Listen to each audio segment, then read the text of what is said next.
Hello everyone, welcome to my YouTube channel knowledge point. Corona प्रभाव के कारण उत्तर प्रदेश के शिक्षा विभाग में रोज़ नए नए नियम लाए जा रहे हैं। कई सारे नियमों में बदलाव भी किया जा रहा है क्योंकि कोरोना की वजह से सबसे ज़्यादा अगर कोई चीज़ प्रभावित हुई है तो वो हुई है बच्चों की पढ़ाई में। क्योंकि बहुत सारे प्रवासी मज़दूर जो कि बाहर रहते थे उनकी वो वापस गांव को आए हैं, तो उनके बच्चे अगर वहां पढ़ रहे थे तो ऐसे उनकी जो पढ़ाई है वो रुक गई है। और इधर भी स्कूल नहीं चल रहे हैं गांव में भी।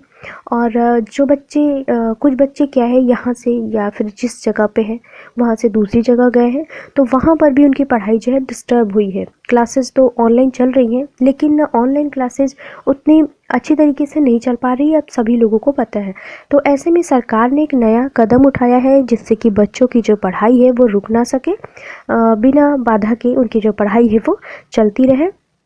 तो अगर आप उत्तर प्रदेश के शिक्षा विभाग से जुड़े हुए हैं, शिक्षक हैं, शिक्षा मित्र हैं, अनुदेशक हैं और मेरे चैनल पे आप अभी नए आए हैं, पहली बार आए हैं, तो इसे सब्सक्राइब कर लीजिएगा। वीडियो पसंद आए तो इसे लाइक करिएगा और साथ ही साथ अपने दूसरे शिक्षक साथियों के साथ भी इसे शेयर करिएगा। और चलिए आइए देखते हैं कि सरकार ने कौन सा नया नियम निकाला है। अब बिना टीसी या किसी भी प्रमाण पत्र के बच्चों को सरकारी स्कूलों में दाखिला दिया जाएगा। गांव में प्रवासी परिवारों के बच्चों की जो संख्या है उसको देखते हुए ये निर्णय लिया गया है, क्योंकि जो बच्चे बाहर से आए हुए हैं उन लोगों के पास अगर कोई टीसी नहीं है, कोई प्रमाण पत्र नहीं है शैक्षिक, तो उसके बिना भी उनका जो एडमिशन है वो लेना होगा। जैसे हम सभी जान रहे हैं कि बिना टीसी के तो एडमिशन होता नहीं है, लेकिन ये इस वक्त के लिए है, सिर्फ इस साल के लिए है कि अगर ऐसे इस सत्र में कोई आता है बच्चा तो उसका एडमिशन लेना होगा हेडमास्टर को। वहीं जो गांव छोड़कर बच्चे चले गए हैं उनके परिवारों के नाम, जो बच्चे मतलब गांव छोड़ के जो परिवार चले गए उन बच्चों के नाम जो हैं वो स्कूल में अगर लिखे गए हैं तो वो काटे नहीं जाएंगे। कोरोना संक्रमण के कारण बेसिक शिक्षा विभाग ने यह निर्णय लिया है कि अभिभावकों की जानकारी के आधार पर बच्चों को अपेक्षित कक्षा में प्रवेश दिया जाए। यानी अभिभावक बताएंगे आपको कि ये बच्चा इस क्लास में पढ़ता था, तो उसी हिसाब से आप उस क्लास में एडमिशन लेंगे। साथ ही उनको अपना कोई परिचय पत्र देना होगा, जैसे कोई भी पैन कार्ड, आधार कार्ड, कुछ भी दे सकते हैं। साथ ही साथ ये भी कहा गया है कि ऐसे बच्चों को रिमीडियल लर्निंग करवाई जाए और पुस्तकालय आदि से किताबें देकर उन्हें साथ में जोड़ने का प्रयास किया जाए। इन सभी बच्चों को किताबें, जूते मोजे, मिड डे मील आदि योजनाओं का लाभ दिया जाए। सरकारी प्राइमरी व जूनियर स्कूलों में कक्षा 1 से 8 तक की पढ़ाई होती है, तो ऐसे में जितने भी ये बच्चे आते हैं अगर वो 1 से 8 में पढ़ने वाले के हिसाब से हों, उस एज के हों, तो उन लोगों को रिमीडियल लर्निंग करवाई जाए और जो स्कूल की लाइब्रेरीज़ बनी हुई हैं उनमें से किताबें उन्हें दी जाए। साथ ही साथ बच्चों को जूते मोजे यानी जितनी भी सुविधाएं मिलती हैं एक बच्चे को जो यहाँ पढ़ रहा है, उन बच्चों उसे सारी सुविधाएं उस बच्चे को भी मिलनी चाहिए। इस संबंध में बेसिक शिक्षा विभाग के निदेशक सर्वेंद्र विक्रम बहादुर सिंह ने आदेश जारी कर दिया है। उन्होंने कहा है कि प्रवेश के समय 2 सूचियां तैयार की जाएंगी।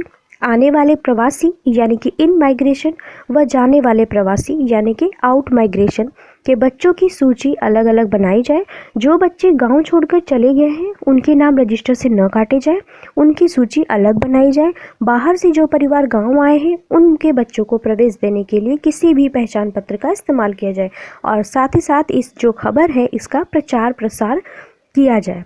तो मतलब ये है कि जो बच्चे यहाँ पढ़ते थे कहीं चले गए आपके यहाँ, तो उन बच्चों का भी आप नाम नहीं काटेंगे, उनके रजिस्टर को अलग से लिस्ट में एक बना करके रख लीजिए कि ये बच्चे यहाँ पढ़ते थे, अभी ये यहाँ पे नहीं है, तो उनका भी एक लिस्ट बन के तैयार करके रख लीजिए। और साथ ही एक और लिस्ट बनेगी जो बच्चे नए आए हैं यानी कोरोना काल के टाइम पे आए हुए हैं, उन बच्चों की अलग से लिस्ट बनेगी और उसकी दोनों को आपको रिकॉर्ड अपने पास रख लीजिएगा, आगे हो सकता है कि मांगा जाए। और साथ ही साथ एक चीज़ ये भी है कि जो बच्चे आएंगे उनके कोई भी प्रमाण पत्र, कोई भी पहचान पत्र दे करके उनके माता पिता जो उनके अभिभावक हैं वो उनका एडमिशन आपको करना पड़ेगा। तो ये जानकारी थी। और साथ ही साथ उन्होंने ये भी कहा है कि इस जो न्यूज़ है, ये जो समाचार है, इसको सबको बताया जाए, सबको अवेयर किया जाए, जिससे कि कोई भी बच्चा छूटने ना पाए, किसी भी बच्चे की जो पढ़ाई है वो बीच में रुके ना। तो इसलिए मैंने सोचा कि अपने वीडियो के माध्यम से आप लोगों को भी ये जानकारी दे दूँ। इसमें से बहुत सारे लोग अपने स्कूल के हेड मास्टर होंगे, शिक्षक होंगे, तो आप लोगों को काम आएगा। कैसी लगी जानकारी मुझे ज़रूर बताइएगा। कोई सुझाव हो तो कमेंट करिएगा, चैनल को सब्सक्राइब ज़रूर करिएगा। और अगली कोई भी अपडेट आती है तो मैं आपको अपडेट करती रहूँगी। तब तक के लिए bye, take care, thank you so much.